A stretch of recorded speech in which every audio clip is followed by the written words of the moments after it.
که دست یافتن رو اسب تاختن، کاخا رو سوزوندن تو دخم قصر ساختن.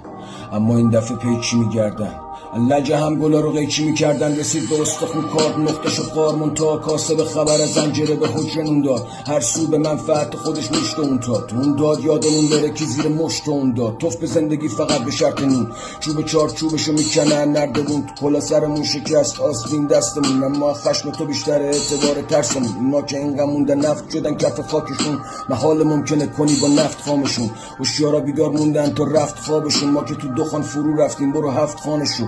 این جمعیت به دنبال کورسوی از آیندن، وسط جنگ کف خیابونا پناهندن، بدون حتی نیم نگاه به پشت سر. یکی میونه این بگاهی وسط نقطه زد. اون قدیم حرفونه ای کمی کمش صدای 5-6 تا بچه می اومده قدم اینقدر الان، ولی پدر تک فرزند زندگی همون یکی یه دونه بچه قطع میکرده.